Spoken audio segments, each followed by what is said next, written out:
Okay, so so just start with Mangalacharan, and then we'll get going with today's session.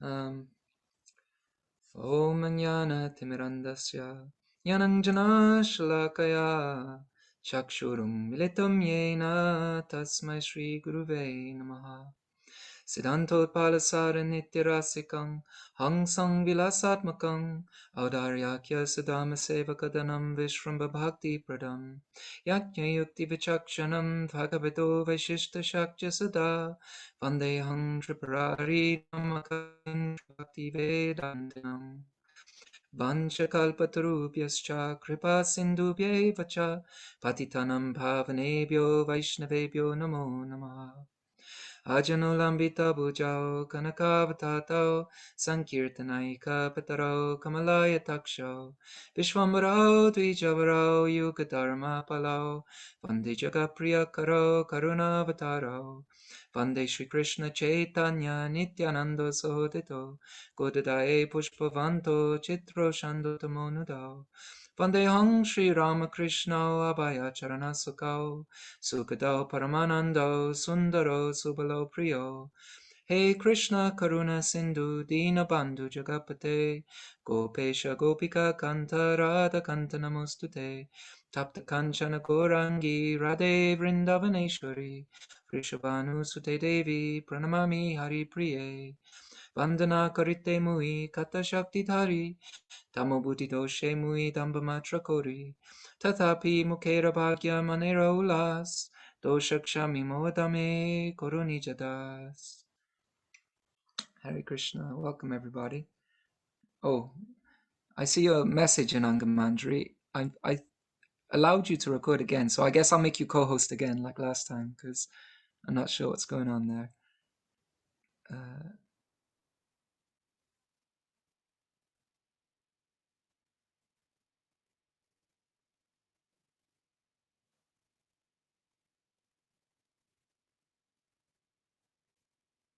Oh, so I should make you co-host or no? Yeah, because I've allowed you to record. It says yeah, that's okay. So I remove permission, and then I'm allowing you to record local files. Did that help? No. Shall I try making you co-host, or does it make no difference? Give it a go. Okay,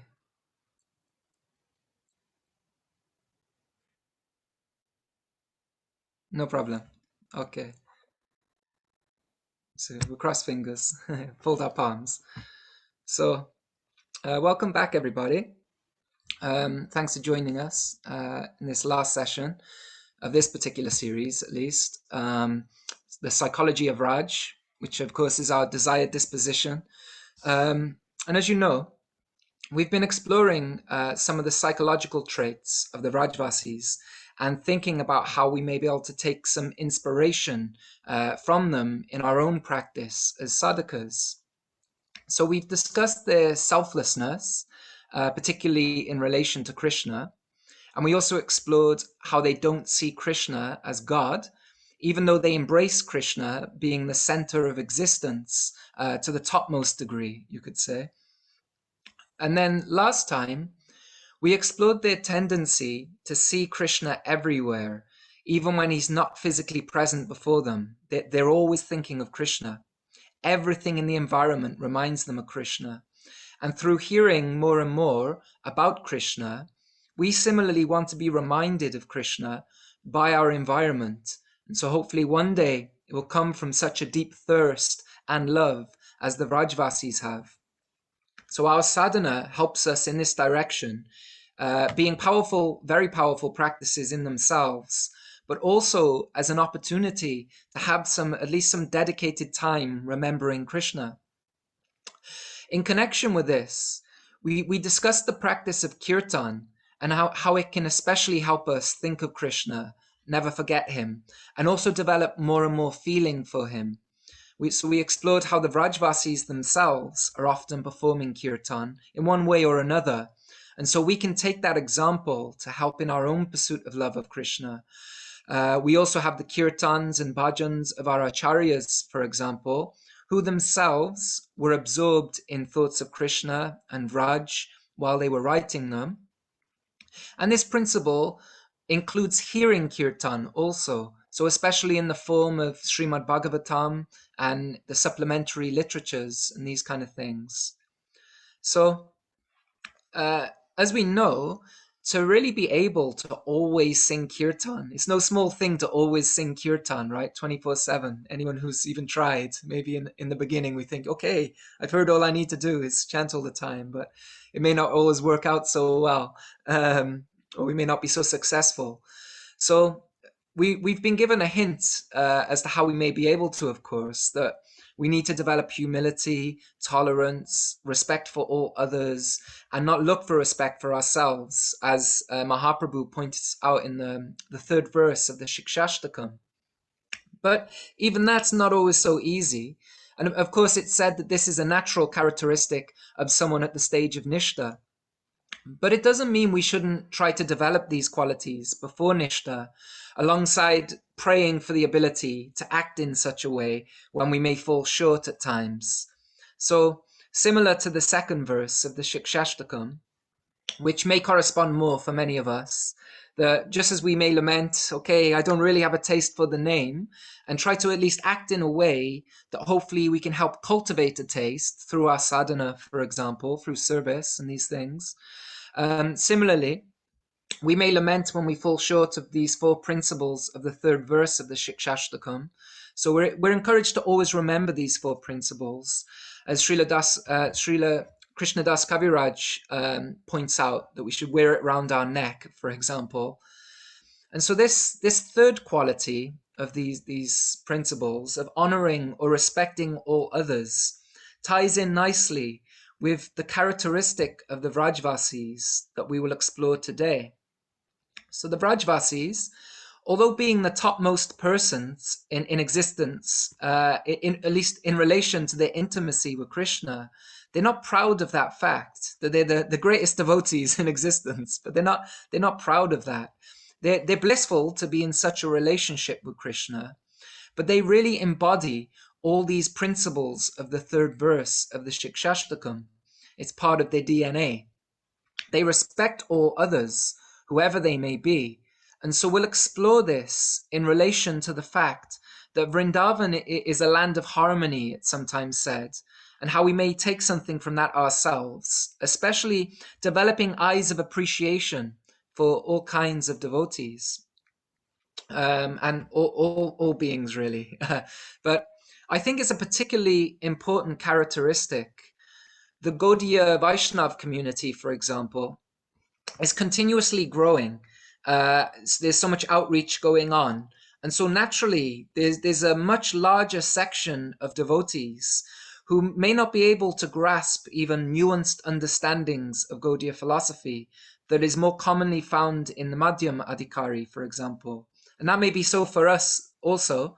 As a result, there can be a tendency towards black and white kind of thinking rather than grey thinking at times. And this isn't a bad thing in itself. It's a stage of bhakti. And like I say, we may have this tendency ourselves at times with honest reflection, maybe in certain areas of our understanding and so on. But it's important to at least understand that apart from the fact we don't have the full picture of everything, we're all constantly learning, we're students forever, as it's said, we must also have respect for others, even if we don't fully understand them. And the more we learn about Krishna, and the Rajvasis especially, the more we'll be able to accommodate all types of faith and understandings and resulting traditions or schools of thought, without taking away from our own convictions in our own path. So earlier in spiritual life, this may be a bit more difficult to do when our faith is a little more tender and we're hypersensitive to threats. But at least by understanding this theoretically, especially hearing Rajvasis, for example, we can err on the side of caution in interactions with others. Because as we hopefully know, all sincere spiritual seekers and religious people are worshipping God according to their degree of faith. And so that should be honored, not stamped on.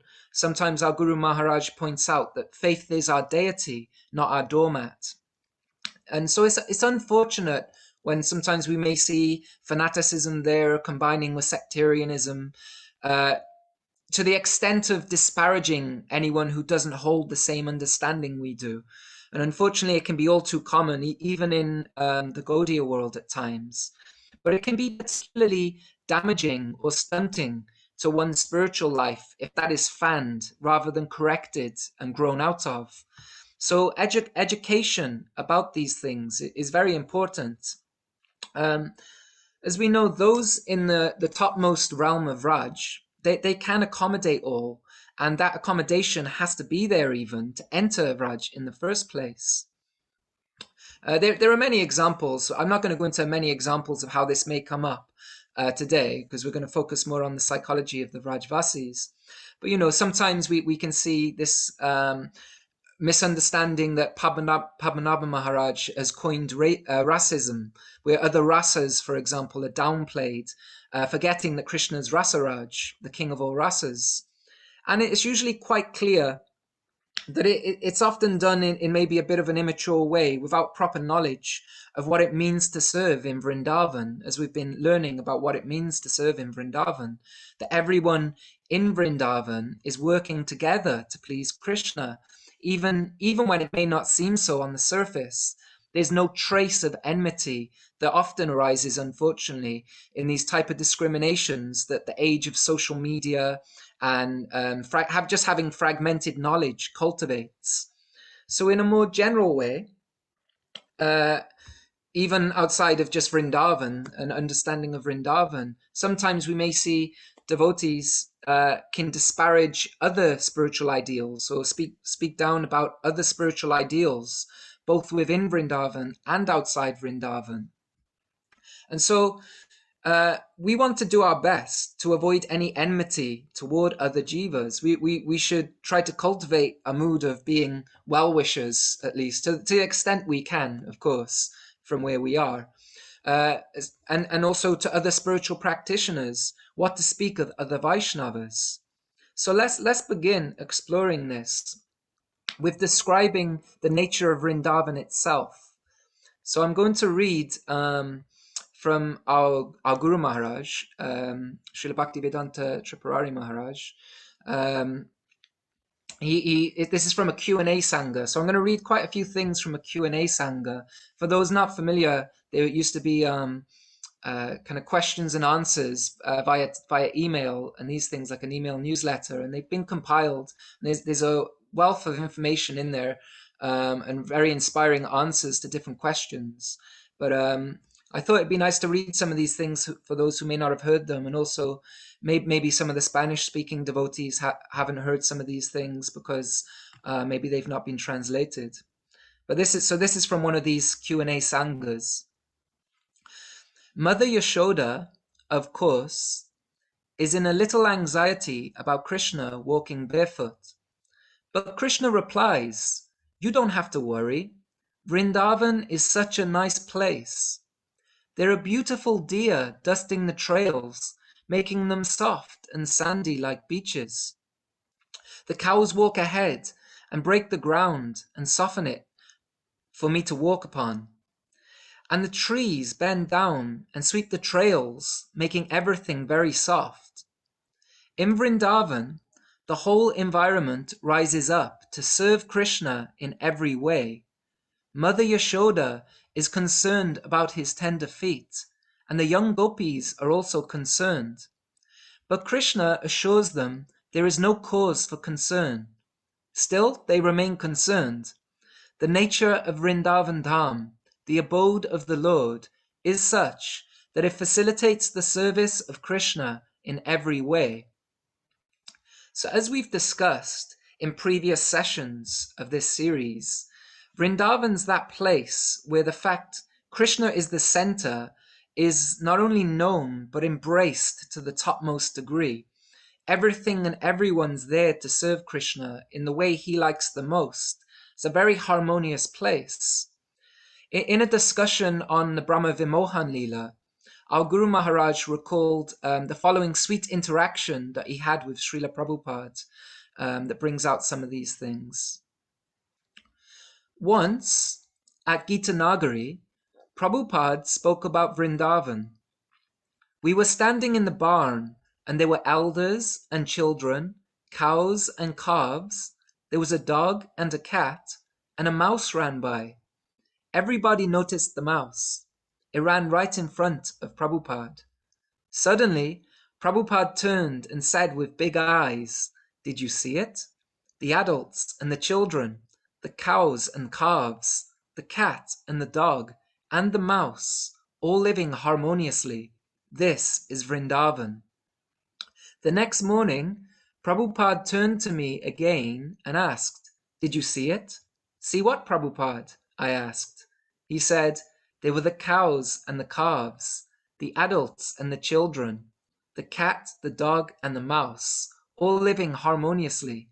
This is Vrindavan." A few minutes later, as we were stepping onto the bus to go back to New York, Prabhupada turned to me a third time and said, "Did you see it?" This time I replied, "Yes, I saw it." And I thought, I'm seeing you, and this is Vrindavan. Wherever you are, that is Vrindavan. Wherever you look, that is Vrindavan. You have the kind of vision that can harmonize all things.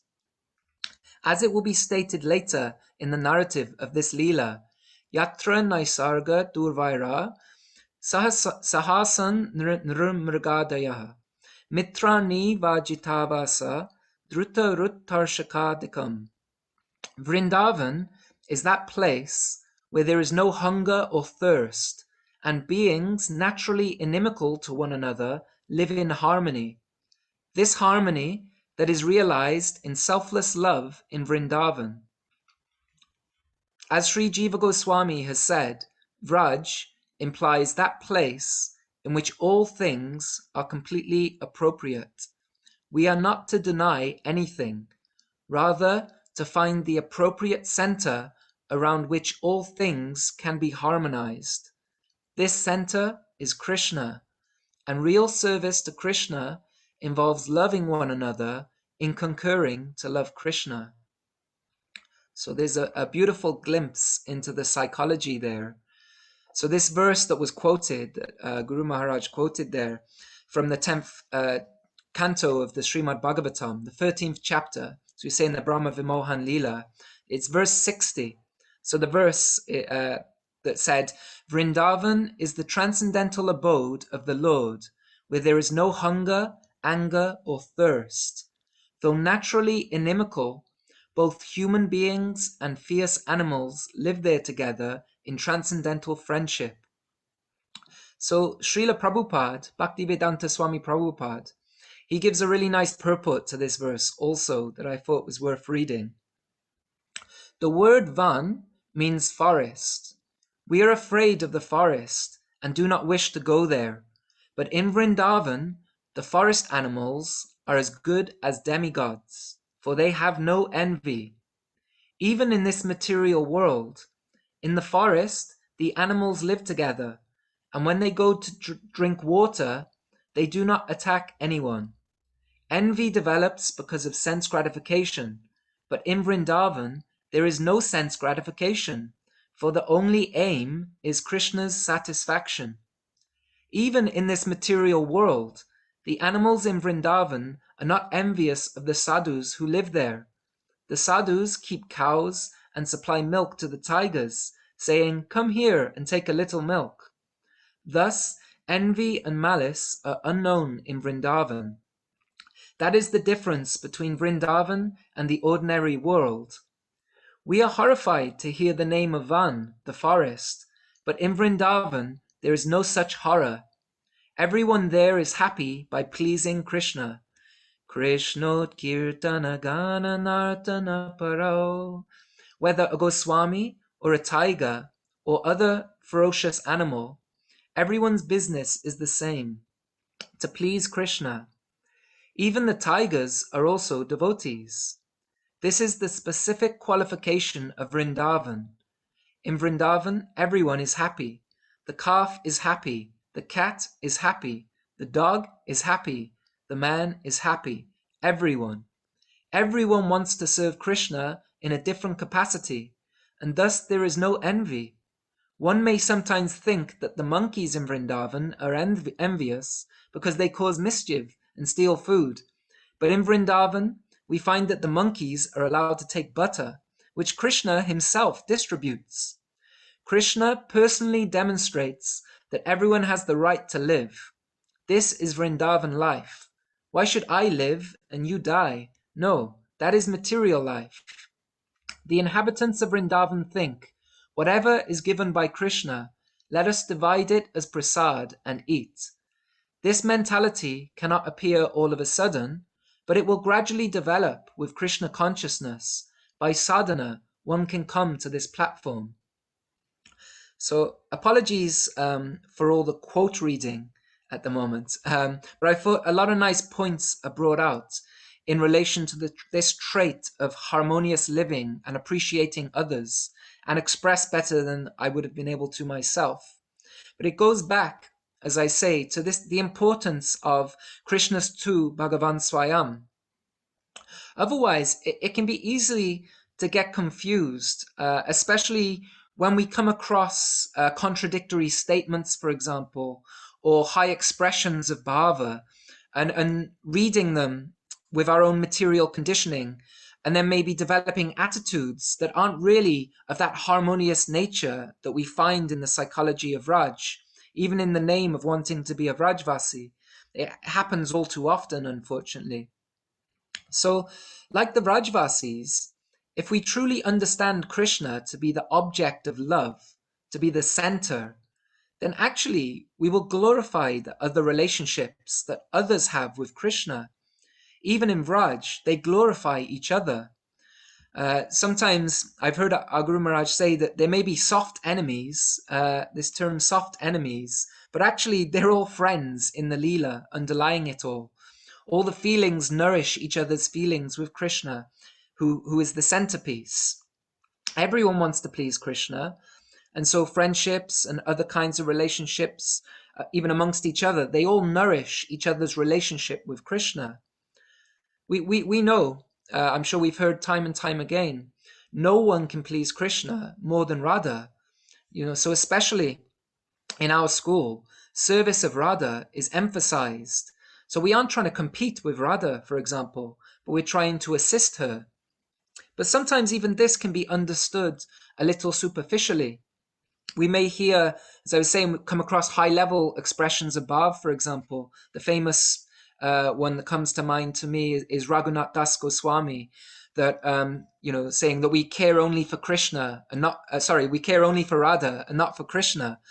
Sometimes these moods are expressed, or that we only like Krishna because Radha likes Krishna. Sometimes you might hear these statements, but sometimes with an immature understanding, there can be a material projection on this high emotional expression.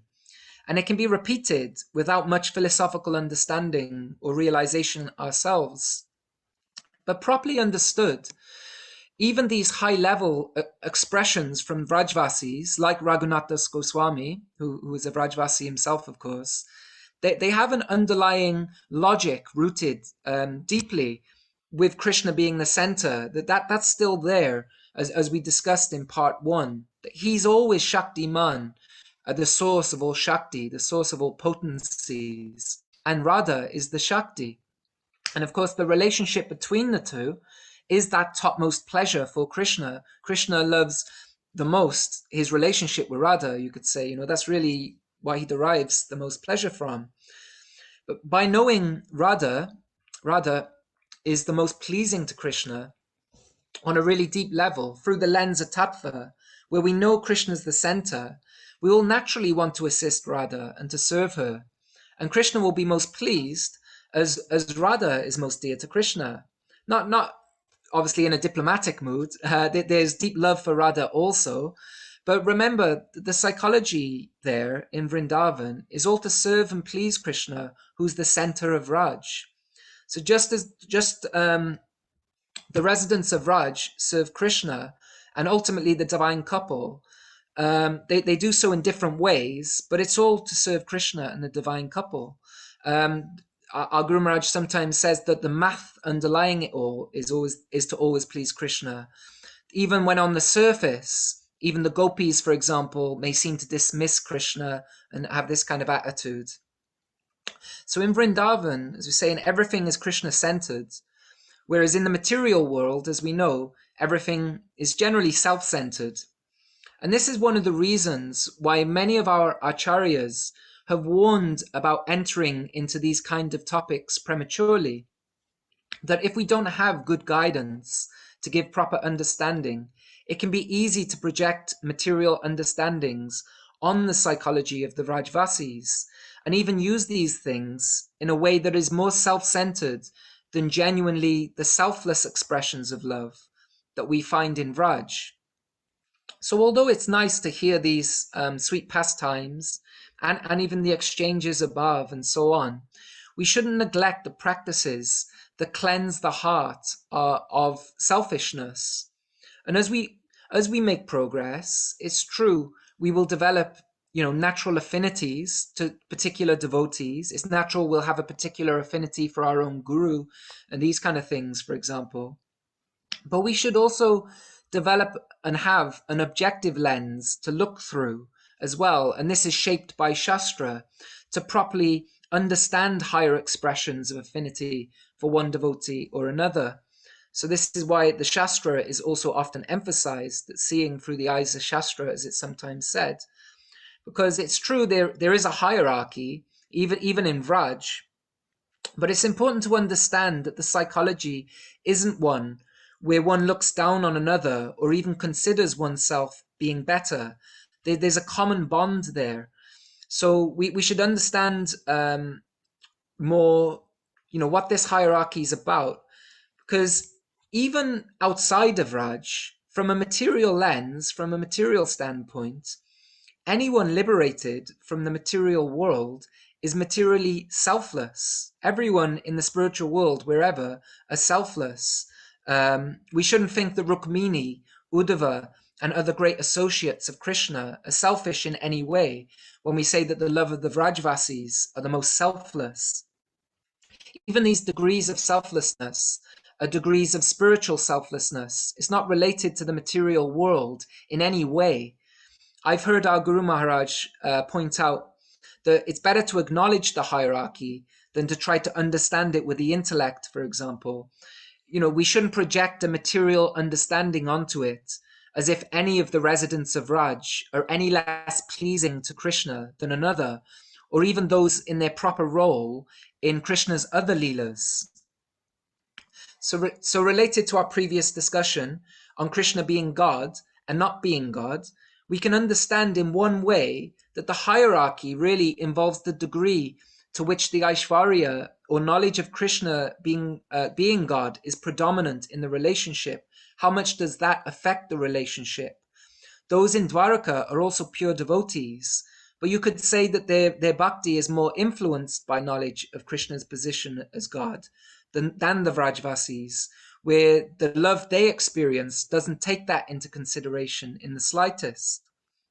But to focus more on Vraj at the moment, properly understood, all the rasas of the residents of Vraj nourish or enhance the madhurya that Krishna experiences with Sri Radha. So we're often taught how even madhurya ras, for example, is the topmost in these things. But we should understand that none are less important than another in creating that full experience of rasa. Even those incompatible rasas, like Vatsalya, for example, they're needed to create the intrigue and drama and so on, and all these other things. And they're all dear to Krishna. They're all very dear to Krishna's heart. And they all work in harmony to please Krishna to the highest degree. So when we hear statements that one must please or serve Radha to please Krishna, for example, We shouldn't, a common misunderstanding can be that this refers only to the manjaris, for example. I'm not going to go too much into that. It's beyond my adhikar for the most part, but it's sometimes misunderstood, and so sometimes it may be thought that other devotees aren't serving Radha. It's only that they're the only section, the gopis and the manjaris are the only ones serving Radha. But we shouldn't think that Subal or Yashoda and others aren't serving Radha, for example. They all serve Madhurya Ras and Radha in different ways, while having their own rasa also. And actually, this all comes from Radha in her own expressive nature to please Krishna in different ways. So we need to understand the whole picture. So I really appreciate some points that highlight these points that Srila Bhakti Rakshak Sridadev Maharaj makes in his commentary on the Gayatri Mantra. So I'm just going to read a section from there. In my Sanskrit commentary on the Gayatri Mantra, I have written Dhira Radhanam Eva Nanyaditi Tad Radha Padam Dhimahi. All other services are represented fully in Radhika. Like branches, they are all part of her. Madhura Ras is the chief or Mukhya Ras, the combination of all rasas. Srimati Radharani is Mahabhav. She represents the entire serving attitude. The flute song of Sri Krishna, expressed as the Gayatri Mantra, is reminding us and engaging us in our service. And what is our service? Our service must be to surrender ourselves in the service of Srimati Radharani, to accept the suggestion of Radharani. The Gayatri Mantra will excite us to be mindful about Srimati Radharani's lotus feet, to obey her orders. She is mainly representing the whole service area. So to try to engage ourselves in her service, under her order, to accept her direction and to obey her, that is the service of Sri Radha. In this way, the meaning of the Gayatri Mantra has been drawn to Radha Dasyam, self-determination, Svarupena Vyavastiti. In the meantime, the partial representations in Vatsalya and Sakya Ras are also part and parcel of the original mellow of conjugal love, Madhura Ras. The Vatsalya Ras devotees will serve Nanda and Yashoda. The Sakya Ras devotee will serve Sridham and Sudam. But ultimately, the whole system in one conception is included in Radharani. Radha Dasyam, the service of Srimati Radharani, is the ultimate meaning to be extracted from the Gayatri Mantra. That is the supreme end of our life. It cannot but be so. Srimad Bhagavatam is the ultimate or full-fledged theism to be extracted from the Vedas, Upanishads, and so many scriptures. All the revealed truth rises to its acme, to its highest position in the conception given by Srimad Bhagavatam. And Srimad Bhagavatam teaches us that the highest realization, self-determination, is the service of Srimati Radharani, that under her guidance we may serve Sri Krishna.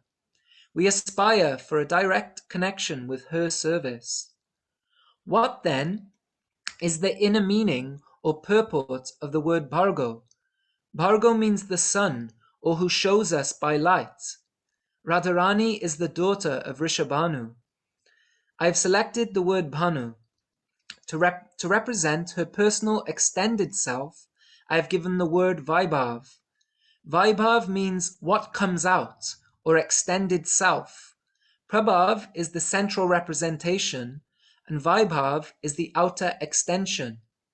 The very gist of Swarup Shakti is Srimati Radharani, and the whole Swarup Shakti is her extended self. The town of her beautiful service is the whole Swarup Shakti. Just as rays of light extend from the sun, the whole internal potency is an extension of Mahabhav, Sri Radhika. She has developed herself into such a beautiful area of brilliance, of internal energy, and thereby she serves her Lord. All these necessary things have sprung from her. To help her in serving her Lord, they all come out. When the entire internal energy is condensed in a concise form, it is Mahabhav, Radharani. And when Radharani wants to serve, she extends herself in limitless different ways. And with some contribution from Baladev and Yogamaya, the whole spiritual world, including Vrindavan, Mathura, and Vaikuntha, evolves to assist Srimati Radharani in the service of Sri Krishna. So I really like many of these points, but especially in the context of today, that the whole spiritual world evolves to assist Srimati Radharani in the service of Sri Krishna, and it's all an expression from her. And I feel this is why often we would see, especially Srila Prabhupada, for example, would emphasize that on the spiritual platform, it's all absolute, that no service is better than another. In material consciousness, we have a tendency to create disharmony, to want ourselves to be the center, that my chosen spiritual ideal is better than yours, or my service is better than yours. And it may be to us, but maybe not for that other person. Ultimately, what we want our spiritual ideal to be is to be something that's based on embracing Krishna as the center, compared to wanting ourselves to be the center. And of course, the nature of how that ideal comes to us is a whole series in itself. But the point is, we should recognize when approaching this highest realm, where all the associates are most dear to Krishna, we've got to be very careful not to project our material conception of hierarchy. We should take the psychology of the Rajvasis and be able to harmonize all things and show respect for all. We have to remember that Radha and Krishna are the center. Krishna is the center, as we established, and Radha is that person who gives Krishna the most pleasure. So everything and everyone revolves around the pastimes of this couple. Every role is there for a reason, and they all serve that same center. Each person has a unique relationship and a loving mood that also brings Krishna immeasurable pleasure, and he perfectly reciprocates. So they also appreciate each other's contribution to that center also, because everyone wants Krishna to be happy. So they're all serving Radha directly or indirectly. And we should understand any differences in this spirit. A nice excerpt from another Sangha of our Guru Maharaj, where he expresses these ideas in a way applicable to what we're discussing. He says, apparent contradictions are resolved in one of two ways based on the nature of the contradiction. One kind of apparent contradiction is eventually understood to be a difference based on rasa, and when properly understood, serves to further charm the sadhaka as the spice of variety that makes Vaishnavism the sweet life that it is. An example of this is the disagreement that eternally exists between Vatsalya and Madhurya rasas. Simply put, Yashodamai very much wants her son Krishna to have a good night's sleep, while the gopis, headed by Sri Radha, want him to leave the house and dance with them in the Vrindavan night. Differences, however, exist not only between different rasas, but within the same as well. There are left-wing gopis and right-wing gopis. The gopis headed by Chandravali always take the side of Krishna, while those who are in Radha's group always take her side to the extreme. Some devotees hold that the Yamuna is the topmost place of worship, while our group, headed by Sri Rupa, places greater emphasis on Radhakund. And then a little later in that same transcript, he says, we aspire for the service of Srimati Radharani and her Kund. Others may emphasize the Yamuna or the importance of Krishna, like the followers of Chandravali Gopi. Who is right? Radha Kund may be the most sacred place where the most intimate pastimes of Sri Sri Radha Krishna are enacted. Yet reality is ultimately a feeling.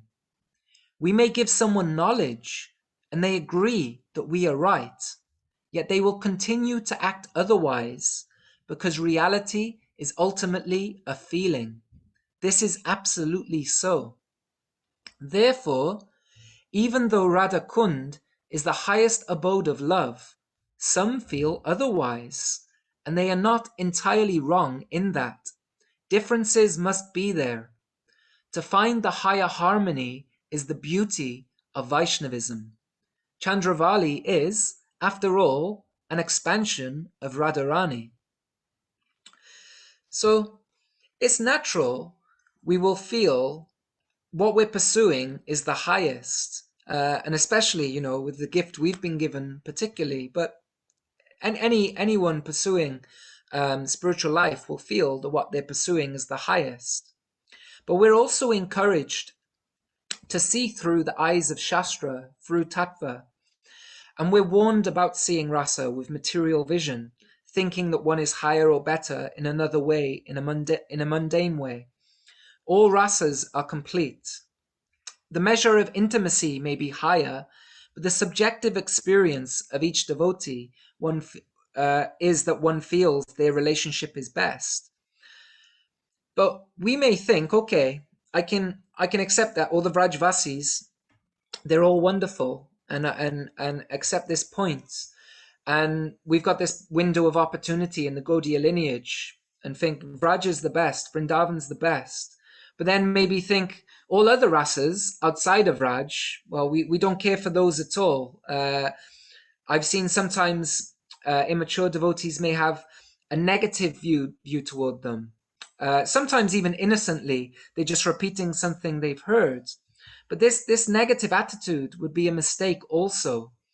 Yes, we're in a particular lineage, but we shouldn't think that other genuine spiritual ideals aren't serving Radha, for example, in a general sense. Maybe not directly in the way we may understand in Gaudiya Vaishnavism, but in a general sense, related to what Srila Sridhar Maharaj was expressing in the quote we read earlier.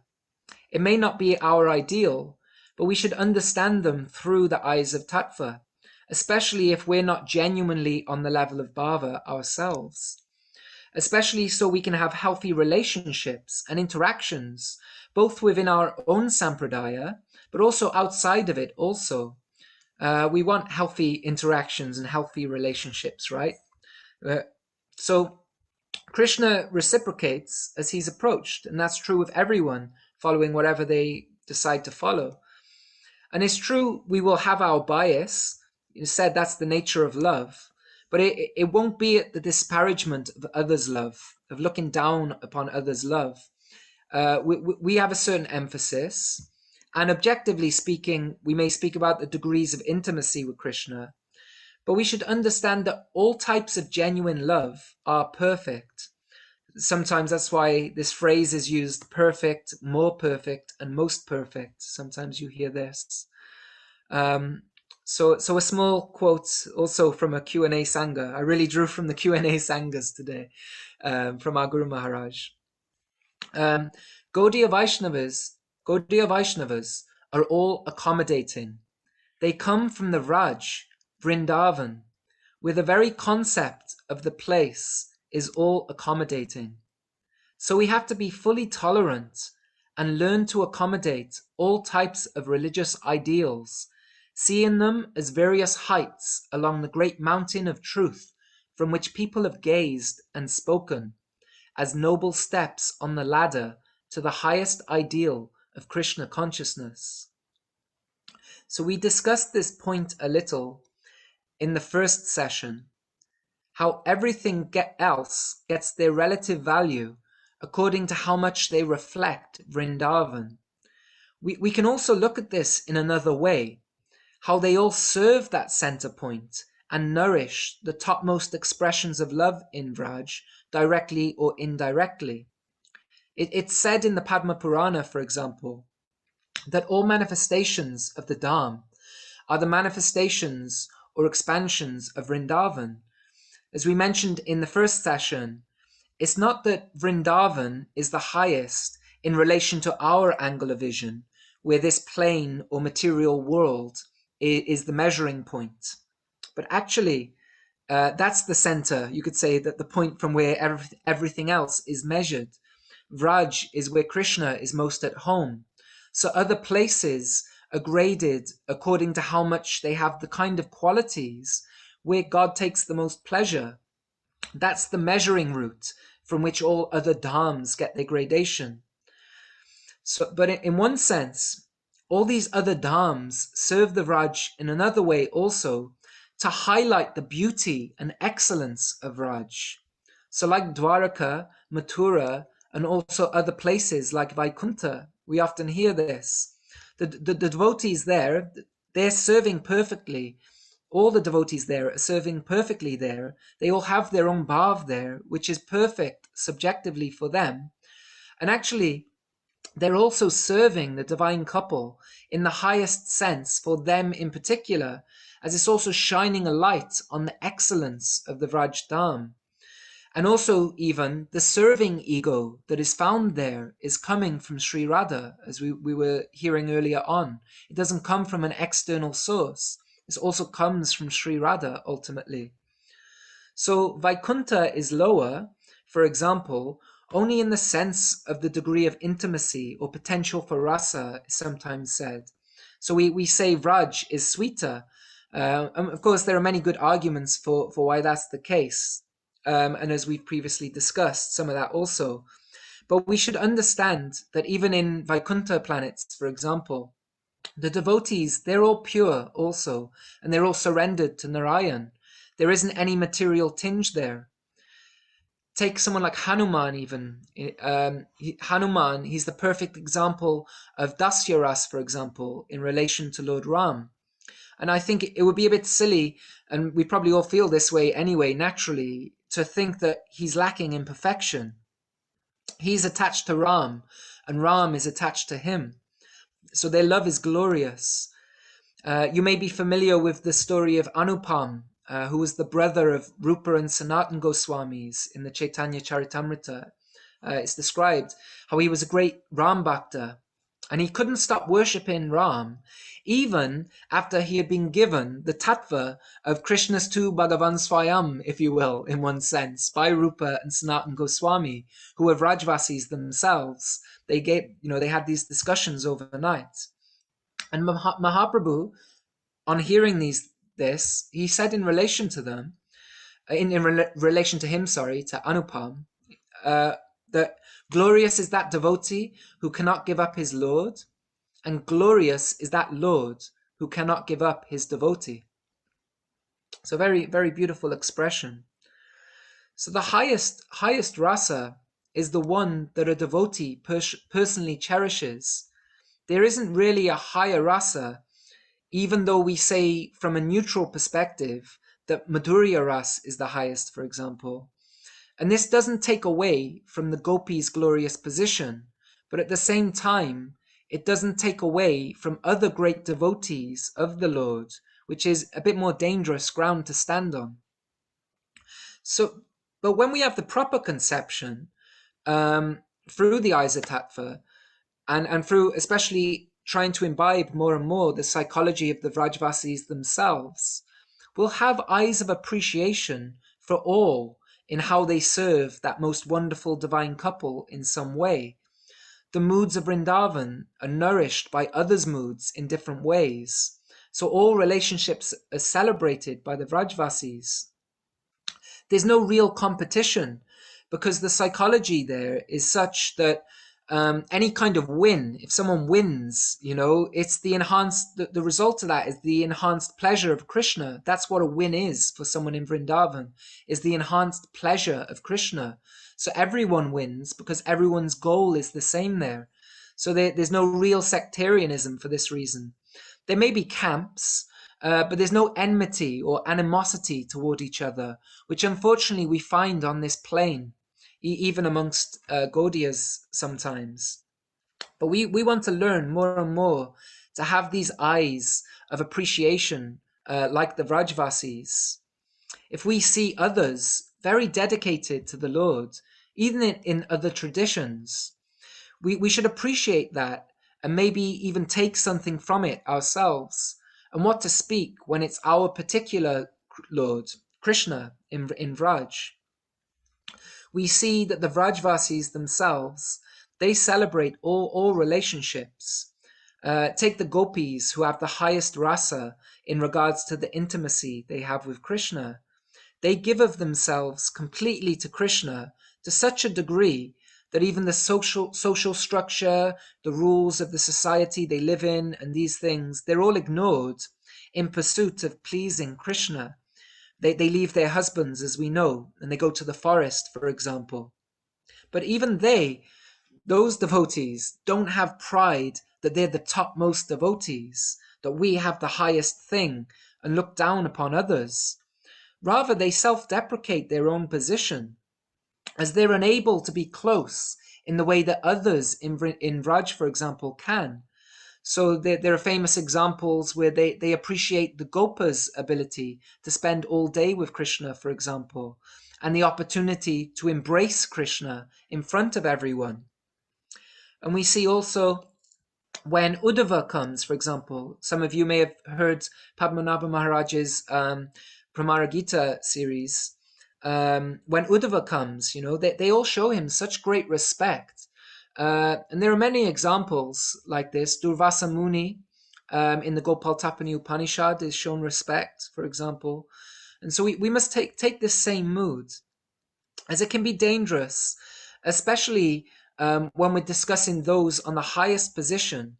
If we have any negative feelings toward them, we should remember that they're all perfect. All of them are perfect.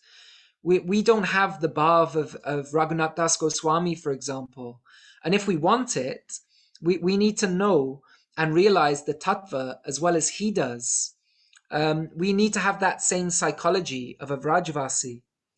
Our Guru Maharaj wrote in another Q&A, he wrote, "We should be very careful when discussing the position of persons like Advaita Acharya. He is God himself and a personal associate of Mahaprabhu. If we denigrate him in any way, we will go down. The Vraja Gopis worship even the sun god. What to speak of Narayan? Their bhakti is characterized by the humility and respect for others mandated by Mahaprabhu that extends to even the inanimate. Vraj Bhakti is not merely a theory that we can gather in our head by collecting information. It is not a cheap thing that we can wave about and denigrate, even God with, thinking it our property merely because we have heard about it. It involves giving up selfishness and entering the domain of self-forgetfulness. Smaranam involves maranam. We must die in this plane of material ego to live in the plane of dedication and love." So we want to develop this psychology of the Vrajvasis, of honoring all devotees. Now that doesn't mean we will necessarily serve intimately with them. Naturally, as we make further progress and our specific mood becomes more specific, we will want more and more to be focused on being nourished by those devotees whose mood nourishes our personal ideal. Srila Rupa Goswami, in the Bhakti Rasamrita Sindhu, he mentions in regards to Sadhu Sangha that the kind of association we really want is like-minded as well as superior and affectionate. So he makes this point about like-mindedness. But we do want to follow in the psyche of Vraj in relation to interacting with others. So the last quote I'd like to read, also from our Guru Maharaj, from a discussion on Lord Ram. "Occasionally, we see devotees who have real bhav speak strongly about the devas or other incarnations of Krishna, but this is on the basis of their own real spiritual sentiment. The gopis are the greatest devotees, but they are offering pranams to the trees and forest creatures of Vrindavan. What to speak of Hanuman and Prahlad? They are showing the standard, Trinadapi Sunichena, being more humble than a blade of grass. We have to come to that platform, and we will do that by respecting, what to speak of Ram, Nrsimha, or Vamana, but every living being. That is the standard of Mahaprabhu, Amanina Manadena, showing respect to all and expect no honor for oneself. If we want to enter into Kirtaniya Sada Hari, continuous chanting of the holy names, and truly find out what is Krishna Nam, what is Ram Nam, then we have to develop this kind of mentality. So, to wrap up this series, we've discussed how one of the primary qualities of the Rajvasi psychology is their complete selflessness. So this is our aspiration. And to be able to do this, we really have to embrace fully the fact that Krishna is the center. And also remember that he is more to us than God. But we really do have to have this understanding on a deep level that Krishna is the center. And that will manifest naturally in our actions too. And our sadhana will help us in that direction. The more we embrace our sadhana, commit to our sadhana, and go deep into our sadhana, it will help us develop such a psychology, and especially the more our relationship with Krishna develops. And an especially powerful and recommended practice, as we know, is our kirtan in its various expressions, but especially Nam Kirtan, which is both the means and the goal, the sadhana and the sadhya. As we know, as we heard previously, the Rajvasis also sing kirtan as an expression of their love for Krishna, always thinking about him. So to be able to embrace kirtan always, to really embrace that, we need to develop also these other qualities that the Vrajvasis have in their psychology, in our approach to the holy name, in our approach to other Vaishnavas. And so that's given in the third verse of the Shikshashtakam. And so much more could be said on just these qualities we've discussed of the Vrajvasis that we're exploring. And of course, there are so many other beautiful characteristics of the Vrajvasi psychology that we could learn so much from. And maybe that could be explored in future series. But hopefully, this will be a good jumpstart for what we're hearing or reading about when we hear about the Vrajvasis.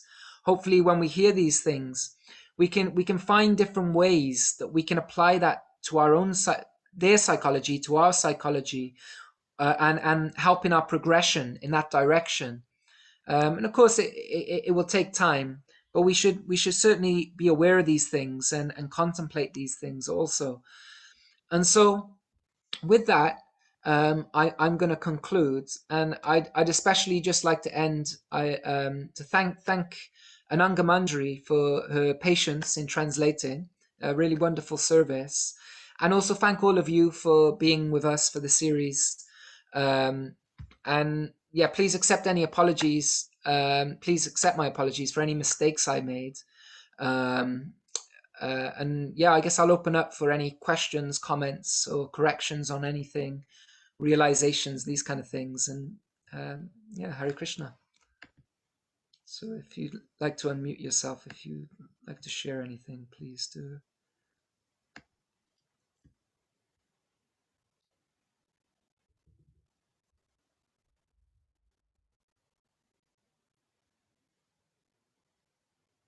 Oh, I see there's... Okay, please. Yeah.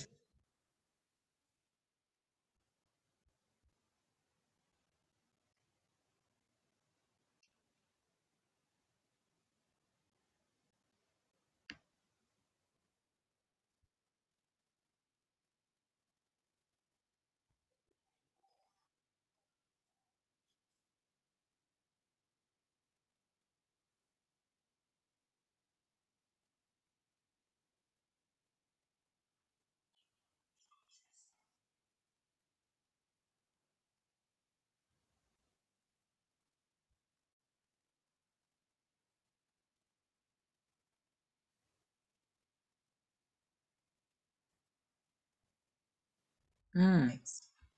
Okay.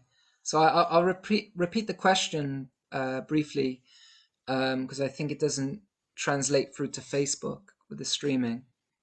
So the question asked was, um, there are books like Govinda Lilamrita, Ujvala Nilamani, and others, that obviously contain so much about the Leelas, for example, and these things.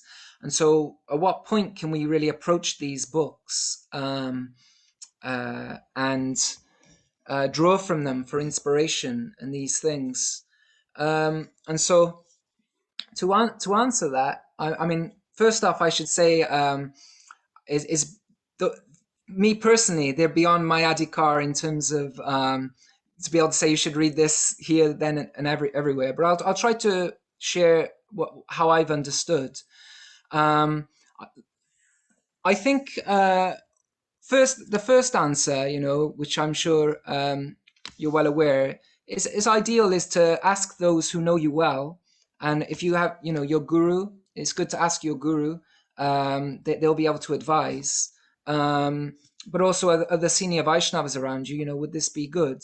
But in a general sense, I would say it's going to be different for every devotee, but it will really, depend on, I guess, your ability to digest those things. And that's why a lot of emphasis is placed on having a proper conceptual orientation to these things. So that's why, for example, in this series we were emphasizing about Krishna being the center, for example. So in a similar way, with these kind of leelas and these things, this is why good guidance is really recommended, because, when you hear these things from Vaishnavas who are realized in them, and can explain them in the proper way, it can protect us from projecting our material conceptions on them. But I think at a certain point, uh, that then there may be a real strong desire, for example, an inspiration, to read these things, not just out of, um, okay, I just want to enjoy reading them for our sense gratification or these things, but to nourish things. But I think they will come a little further along in the path, and it would be shown quite clearly through your own guides, like this. That would probably be the way I would approach it personally. Like, as I say, I've not personally, dove deep into them myself, but I tend to but I have heard a lot from them by hearing from senior Vaishnavas. So that I think is a really good, way to approach it while we're still kind of getting our ground in the Shastra, and especially before Nishta. If we don't find that we are at the stage of Nishta or further, then it's probably safer to relish those things and gain inspiration by hearing the Qatar about them from our seniors, and these kind of things. So I think that's how I would approach that. I hope that's helpful. Um, is there anything, else? Anything anyone would like to bring up?